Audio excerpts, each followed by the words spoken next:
ঢাকা ১৬ আসন নিয়ে একটি প্রতিবেদন দেখছিলাম। এ বিষয়ে আরও বিস্তারিত জানাতে ঢাকা ১৬ আসনের পল্লবী এলাকায় আছেন সহকর্মী আবদুল্লাহ শাফি। আমরা সরাসরি যেতে চাই তার কাছে। শাফি, আপনি তো আসলে প্রতিবেদনটি করেছেন এবং ভোটারদের দ্বারে দ্বারেও আপনি গিয়েছেন। সেক্ষেত্রে আসলে এখনকার যে পরিস্থিতি, আসলে নির্বাচনের যে হালচাল, সেটি ঢাকা ১৬ আসনে কোন দিকে?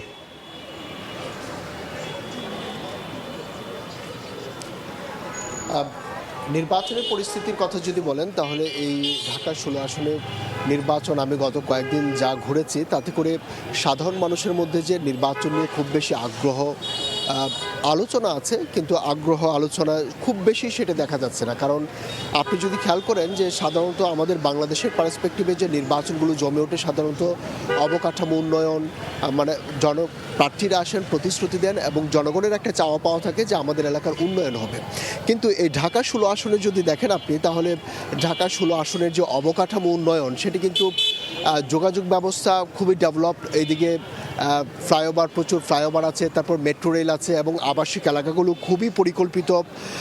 একেবারে শেষের দিকে কিছু রাস্তা আছে, মিরপুরের চিড়িয়াখানার ওই ঢাকা ১৬-র একেবারে শেষের দিকে ইস্টার্ন হাউজিংয়ের এদিকে কিছু রাস্তা আছে এখনও কাঁচা, সেগুলো ঠিকঠাক করা হচ্ছে।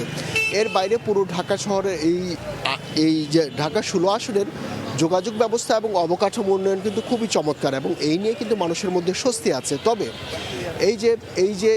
এই স্বস্তি থাকার পরও মানুষ এখন যে ৫ আগস্ট পরবর্তী যে পরিস্থিতি আছে সেই জায়গায় কিন্তু মানুষের মধ্যে এক ধরনের নিরাপত্তা ঝুঁকি মানুষ মনে করে যে হচ্ছে আমাদের যে এই যে অবকাঠামো আছে কিন্তু সেই অবকাঠামো দিয়ে যেন যানজটটা তৈরি না হয়, প্রচুর অটোরিকশা, এগুলো কোনো বিশৃঙ্খলা, কোনো ধরনের ব্যবস্থাপনা নাই, কিংবা মাদক যেখানে সেখানে বসে পোলাপাইন গোল করে আড্ডা দিচ্ছে, ইভটিজিংয়ের শিকার হচ্ছেন অনেকে। অর্থাৎ মানুষের সার্বিক নিরাপত্তার যে জায়গাটা, এই জায়গা নিয়ে কিন্তু এই এলাকার মানুষ অনেক বেশি কনসার্ন এবং এই বিষয়গুলোই কিন্তু তারা সবচেয়ে বেশি ফোকাস করছেন। অর্থাৎ সামনে নির্বাচনে আমাদের উন্নয়ন হয়েছে অনেক, কিন্তু আমাদের যে একবারে মানবিক যে একটা পরিবেশ এই পল্লবী এলাকার, সেইটি যারা নিশ্চিত করার অঙ্গীকার দিতে পারবেন তাদেরকে হয়তো তারা বেছে নিতে পারেন এই এলাকার ৪,৪৯৯ জন ভোটার।